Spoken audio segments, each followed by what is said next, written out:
नमस्कार, special report देख रहे हैं आप। मैं हूं शुभे मिश्रा आपके साथ। आइए करते हैं बुलेटिन की शुरुआत। पीएम मोदी ने पश्चिम बंगाल और असम में चुनावी शंखनाद कर दिया है। 2 दिन से बंगाल और असम दौरे पर पीएम मोदी ने विकास कार्यों की सौगात दी और साथ ही टीएमसी से लेकर कांग्रेस पर जमकर हमला बोला है। घुसपैठ के मुद्दे पर पीएम मोदी ने हुंकार भरी और विपक्ष को ललकार दी है।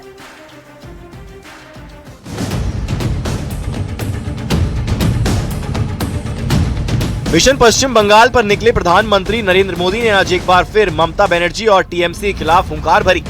आज प्रधानमंत्री मोदी ने उस सिंगूर से ललकार दी जिस सिंगूर आंदोलन से ममता बनर्जी ने बंगाल से वामपंथी शासन को उखाड़ फेंका और खुद सत्ता के सिंहासन पर विराजमान हुई। प्रधानमंत्री नरेंद्र मोदी ने ममता के 15 साल के शासन को महाजंगल राज बताते हुए जनता से टीएमसी को सजा देने की अपील की। अभी तो बीजेपी एनडीए ने बिहार में जंगल राज को एक बार फिर से रोका है। अब पश्चिम बंगाल भी टीएमसी के महाजंगल राज को विदा करने के लिए तैयार है। आप मुझे बताइए, बंगाल के बच्चों का भविष्य तबाह कर रही टीएमसी सरकार को जाना चाहिए कि नहीं जाना चाहिए? क्या ऐसी टीएमसी सरकार को, बंगाल को सजा देनी चाहिए कि नहीं देनी चाहिए? ये टीएमसी को सजा मिलनी चाहिए कि नहीं मिलनी चाहिए?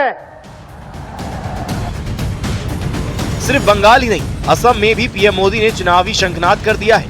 असम दौरे के दूसरे दिन आज पीएम मोदी ने काजीरंगा से कांग्रेस पर प्रहार किया और घुसपैठ के लिए कांग्रेस को जिम्मेदार बताया।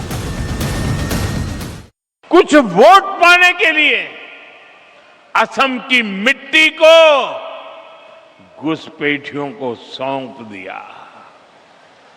कांग्रेस ने दशकों तक असम में सरकारें बनाई। इस दौरान लगातार घुसपैठ बढ़ती गई। पीएम मोदी ने असम की धरती से महाराष्ट्र निकाय चुनाव में बीजेपी की बम्पर जीत का भी जिक्र किया और कांग्रेस पर हमला बोला। साथियों, आज बीजेपी पूरे देश में लोगों की पहली पसंद बन गई है। मुंबई, जो दुनिया के सबसे बड़े निगमों से एक है, वहां की जनता ने पहली बार बीजेपी को रिकॉर्ड जनादेश दिया। केरला की जनता ने बीजेपी को बहुत बड़ा समर्थन दिया है। वहां पहली बार बीजेपी का मेयर बना है। कांग्रेस की नेगेटिव पॉलिटिक्स को देश लगातार नकार रहा है। जिस मुंबई शहर में कांग्रेस का जन्म हुआ था, वहां वो आज चौथे या 5वें नंबर की पार्टी बन गई है। इस साल पश्चिम बंगाल और असम में विधानसभा चुनाव होने हैं, लिहाजा बीजेपी ने अपनी चुनावी रणनीति को धार देना शुरू कर दिया है और घुसपैठ का सबसे बड़ा एजेंडा बनाते हुए मैदान में उतर गई है। खुद प्रधानमंत्री नरेंद्र मोदी ने चुनावी मोर्चा संभाल लिया है। Bureau report, news 18। जिनके हाथों में देश के लोग अपना भविष्य सौंप देते हैं, उनकी सोच उनके बयानों से सामने आ रही है और ऐसी सोच सामने आ रही है जिस पर शर्म आती है, गुस्सा आता है। पहले कांग्रेस के विधायक फूल सिंह बरैया ने बेशर्मी भरा बयान दिया और अब समाजवादी पार्टी के एसटी हसन ने ऐसा बेतुका बयान दिया है जो सीधे युवा वर्ग पर हमला है। एसटी हसन ने इंटरनेट को रेप का कारण बता दिया। इन बेतुके बयानों पर सियासी संग्राम मचा हुआ है। क्या है पूरी खबर, एक स्पेशल रिपोर्ट में दिखाते हैं।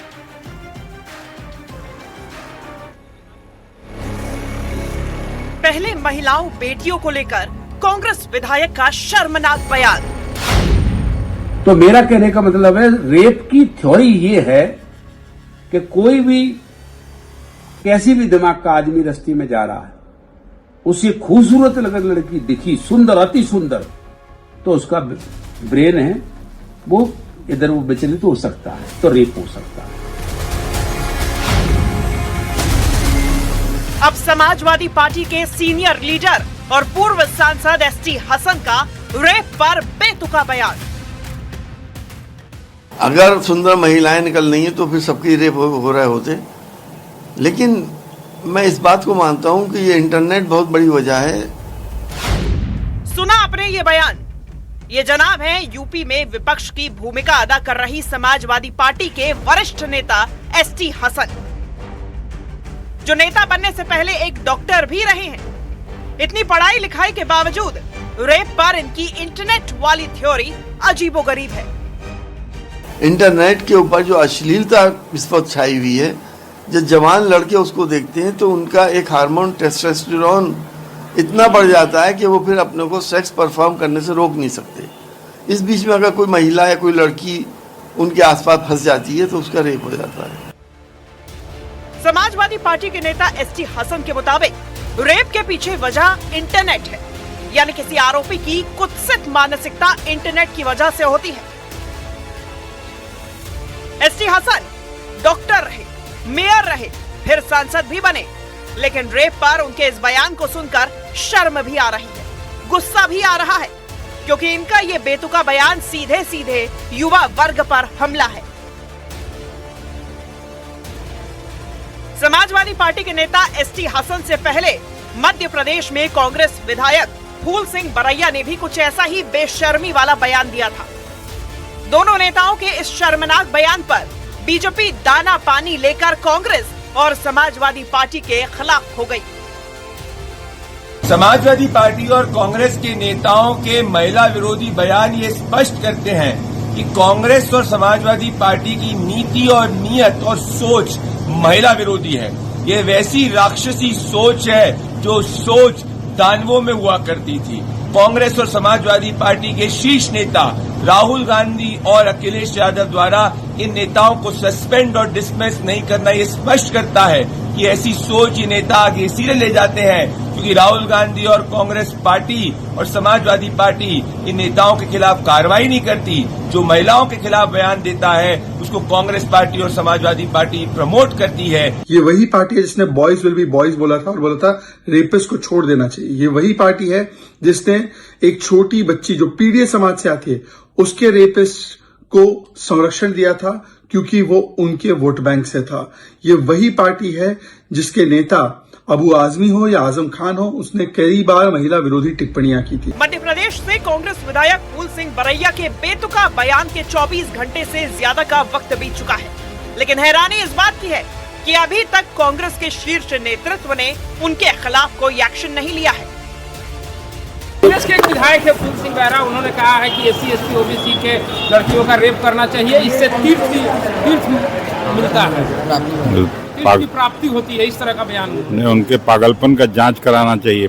मैंने खुद ने ये वक्तव्य सुना नहीं है, आप कह रहे हैं तो कहा सुनी के ऊपर तो मैं यही कह सकती हूँ, अगर जैसा आपने बताया है वैसा अगर स्टेटमेंट है तो हम इसकी कड़े शब्दों में निंदा करते हैं। और महिलाओं के प्रति, चाहे वो कोई भी व्यक्ति हो, किसी भी समाज से हो और किसी भी दल से हो, महिलाओं के प्रति मिसोजिनिस्ट स्टेटमेंट्स की हम निंदा करते हैं कड़े शब्दों में। किसी नेता को लगता है कि सुंदर लड़की दिखी तो ब्रेन विचलित हो सकता है, रेप हो सकता है। किसी नेता को रेप की वजह इंटरनेट लगती है। सवाल यह है कि जिन नेताओं को जनता चुनती है उनकी ऐसी घटिया सोच का क्या इलाज है? आखिर कब उनकी पार्टियों के शीर्ष नेतृत्व कोई कड़ा एक्शन लेंगे? इस बीच नोएडा से एक बड़ी खबर आ रही है। इंजीनियर की मौत के मामले में बड़ा एक्शन लिया गया है। जी बर्खास्त 2 बिल्डरों के खिलाफ FIR दर्ज की गई है। गैर इरादतन हत्या की एफआईआर दर्ज की गई है। इंजीनियर युवराज की कार तालाब में जाकर गिर गई। सड़क किनारे ना रिफ्लेक्ट ना कोई सुरक्षा की दीवार। नोएडा के सेक्टर 150 के पास यह हादसा हुआ था। बड़ी खबर आपको बता रहे हैं, इंजीनियर की मौत से जुड़ा हुआ यह मामला जिस पर एक्शन लिया गया।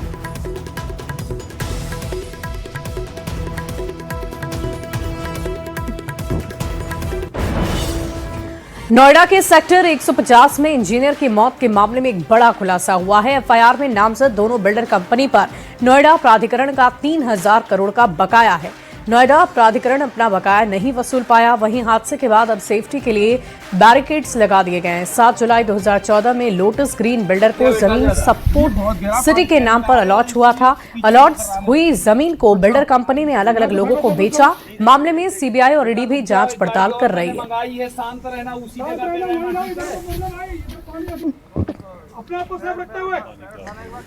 और देखिए, 16 जनवरी को जिस जगह पर युवराज का एक्सीडेंट हुआ उसी जगह 31 दिसंबर को एक ट्रक हादसे का शिकार हो गया। वीडियो में आप खुद देख सकते हैं कि ट्रक का अगला हिस्सा आगे की तरफ गिरा हुआ है। खींचने की उसे कोशिश की जा रही है। लोग ये सवाल खड़े कर रहे हैं कि हाल ही में उस जगह हादसे हो चुके थे तो आखिर अथॉरिटी क्यों नहीं जागी? ऐसे हादसों से सबक क्यों नहीं लेते हम? महज 17 दिन पहले ही इसी जगह एक हादसा हो चुका था। प्रशासन क्या और हादसों का इंतजार कर रहा था? अब जो बैरिकेडिंग लगाई गई वो पहले क्यों नहीं लग सकती थी? नोएडा में बिल्डर की लापरवाही से एक इंजीनियर की जान चली गई। निर्माणाधीन इमारत के बेसमेंट में काफी लंबे समय से पानी भरा हुआ था। 30 फीट से ज्यादा पानी था। इंजीनियर जब घर लौट रहा था, रात के वक्त कोहरे की वजह से उसकी कार गहरे गड्ढे में जाकर गिर गई। 2 घंटे तक वो बचाने की गुहार लगाता रहा, लेकिन उसकी जान नहीं बच पाई।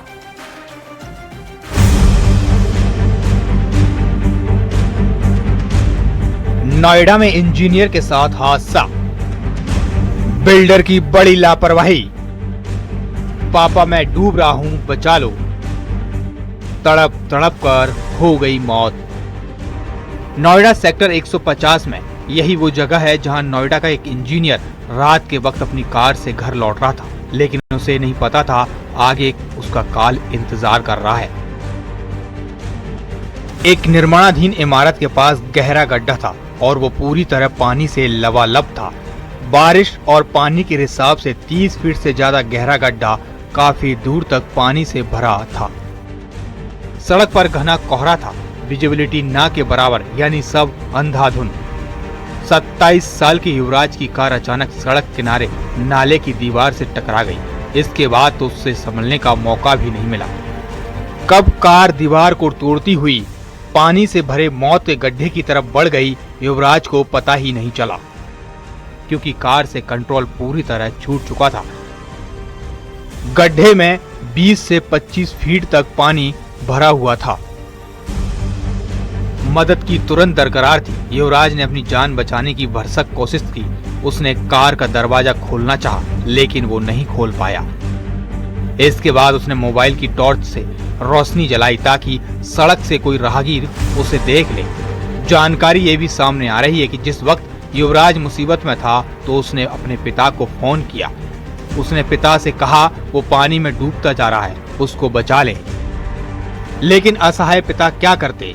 1.5 से 2 घंटे तक युवराज अपनी जान को बचाने का प्रयास करता रहा। सूचना मिलने के बाद पुलिस और फायर ब्रिगेड की टीम मौके पर पहुंची। रेस्क्यू का काम भी शुरू होने लगा, लेकिन कोशिशें काम नहीं आई और आखिरकार युवराज की कार पानी में पूरी तरह समा गई और युवराज भी तड़प तड़प कर दर्दनाक मौत हो। अपने आप को सेफ रखते हुए क्या कोशिश तो कर। झाड़ी में फंस रहा ना आदमी, पैर ही नहीं चल रहा। क्या कह रहा है क्या बेटा? ज्यादा जी बहुत गहरा पानी, पैर भी ना आ रहे और इससे ये पीछे फ्लो कर रहा है मुझे। अच्छा आगे यहाँ तो फेंको, कोशिश करो। नहीं से जाएगी जाएगी। बेटा रुक जाओ, एक गाड़ी और मैंने मंगाई है, शांत रहना उसी जगह पे। इस वक्त हम स्पॉट पर ही मौजूद हैं। सबसे पहली तस्वीर आपको दिखाते हैं। दरअसल में कल देर रात चूंकि विजिबिलिटी बेहद कम थी, लिहाजा एक तेज रफ्तार कार सीधे नाले में जा गिरी और उसके बाद नाले की दीवार को तोड़ते हुए वो आगे तालाब की तरफ बढ़ गई। आपको बता दें कि ये जो तालाब आप देख पा रहे हैं, ये बताया जा रहा है करीब 20 से 25 फीट गहरा है और एक कंस्ट्रक्शन साइट है। इसके अलावा आप देखेंगे कि जो कार है, चूंकि ये नाले की जो बाउंड्री है, इसको लेकर लगातार रेजिडेंट्स भी मांग उठा रहे थे कि यहाँ पर ना तो कोई रिफ्लेक्टर लगा हुआ है, ना ही कोई बाउंड्री वॉल है और अंत में एक युवक को अपनी जान गंवानी पड़ी है। और आप देखेंगे कि नाला जो बना हुआ है, इसको क्रॉस करते हुए गाड़ी चली गई। हालांकि 2 से ढाई घंटे तक रेस्क्यू ऑपरेशन चलाया गया, जिसमें एनडीआरएफ, एसडीआरएफ और पुलिस बल तमाम लोग मौजूद थे, लेकिन युवक की जान नहीं बचाई जा सकी। मंजर कितना भयानक रहा होगा, इसका अंदाजा लगाना मुश्किल नहीं है। रात के वक्त, जिस वक्त युवराज बचाने की गुहार लगा रहा था, उस वक्त क्या हुआ था, एक प्रत्यक्षदर्शी ने खुद बताया। जानने की कोशिश करते हैं कि आखिर क्या कुछ हुआ था देर रात, चूंकि यहाँ पर लगातार भीड़ भी बनी हुई है। क्या नाम है भाई साहब? मोनिंदर है जी। मोनिंदर जी, आप रात में जब घटना हुई तब यहीं थे? घटना 12 बजे हुई है करेक्ट। मैं आया हूँ 1:45 पर। ठीक है। उस टाइम उससे 5 मिनट 10 मिनट पहले भी लड़का बचने के गुहार लगा रहा था। हाँ। और जबकि करेक्ट 12 बजे लड़का इस पानी में गाड़ी के साथ गिर चुका था एक्सीडेंट होकर। उसने 2.25 घंटे लगातार बचने की गुहार लगाई है। मैंने अपने कपड़े उतारे रात ही 2:15 बजे, वो हटाकर मैंने अपने कमर से रस्सा बांधा और मैं इसके 50 मीटर अंदर कम से कम रस्सा लेके कमर से बांध के अकेला गया। जाने के बाद कम से कम मैंने 30 मिनट वो भाई जो गाड़ी थी और वो भाई जो इसमें गिरे थे, वो मुझे कहीं नहीं मिले। ना तो गाड़ी मिली मुझे, ना वो मुझे भाई मिले। अच्छा, आप 1 सेकंड मेरे साथ यहाँ तक आइए जरा, जहाँ घटना हुई थोड़ा और समझने की कोशिश करेंगे कि गाड़ी जो है कितनी दूर गई होगी आपके हिसाब से यहाँ से? यहाँ से गई है जी, कम से कम तुम्हें बताऊं 15 मीटर दूर गई है उछड़ के। जहाँ पे वो काले गाड़ी के जो हिस्सा टूटे हुए दिख रहे हैं आपको, वहां तक उछलती हुई गई है गाड़ी कम से कम। अच्छा। हाँ, जो अंदाजा है उससे उसकी साइड में कोई निशान नहीं है गाड़ी के खरोच के, सीधी गाड़ी वहीं पे जाके गिरी है। अब सवाल उठता है बिल्डर की लापरवाही पर, क्योंकि इस घोर लापरवाही से एक शख्स की जान चली गई है। आखिर कब से इस गड्ढे में पानी भरा हुआ है? बरसात निकल गई, ठंड का मौसम आ गया, लेकिन पानी उसमें भरा हुआ है क्योंकि पानी की निकासी का इंतजाम नहीं किया गया। सोचिए, इस वक्त भी 30 फीट से ज्यादा पानी भरा हुआ है। अगर पानी खाली करा लिया जाता तो ये हादसा नहीं होता और आज युवराज जिंदा होता। इस घटना में सूचना मिलते ही स्थानीय पुलिस द्वारा फायर ब्रिगेड को जोड़कर तत्परता से उसको बचाने के लिए सारे उपक्रम सुनिश्चित किए गए हैं। इसके लिए जो लेडर है, फायर ब्रिगेड की लेडर, फायर ब्रिगेड की क्रेन, साथ ही साथ सर्च लाइट्स और मेकशिफ्ट बोट का उपयोग करते हुए उसको बचाने का प्रयास किए गए और फाइनल रेस्क्यू एसडीआरएफ को जोड़कर सुनिश्चित किया गया है। उस समय 0 विजिबिलिटी थी। इस घटना के संबंध में जो पीड़ित है उनकी तरफ से, उनके परिवार की तरफ से दी गई तहरीर के आधार पर सुसंगत धाराओं में थाना नॉलेज पार्क में अभियोग पंजीकृत किया गया है। हादसे की जांच की जा रही है और जो भी इसमें दोषी पाया जाएगा उसके विरुद्ध कठोरतम कार्रवाई सुनिश्चित की जाएगी। रेस्क्यू टीम को कार तक पहुंचने में काफी मशक्कत करनी पड़ी। गोताखोरों की मदद से युवराज की बॉडी को निकाला गया, उसे अस्पताल ले जाया गया, लेकिन डॉक्टरों ने उसे मृत घोषित कर दिया। नॉलेज पार्क थाना क्षेत्र की घटना बताई जा रही है। युवराज सेक्टर 150 की एक सोसाइटी में रहता था। वो एक गुड़गांव की कंपनी में सॉफ्टवेयर इंजीनियर के तौर पर काम कर रहा था। अचानक उनकी इस तरह मौत से परिवार को तोड़ कर रख दिया है। लेकिन दूसरी तरफ अथॉरिटी के अधिकारियों का भी कहना है कि वो भी मौका मुआयना करेंगे और देखेंगे अपने स्तर से, अगर हिला हवाली होगी तो उनके स्तर से भी कार्रवाई की जाएगी। कैमरामैन विपिन के साथ हिमांशु शुक्ला, न्यूज़ 18 नोएडा। यहाँ रुकेंगे एक छोटे से ब्रेक के लिए। खबरें लगातार जारी है।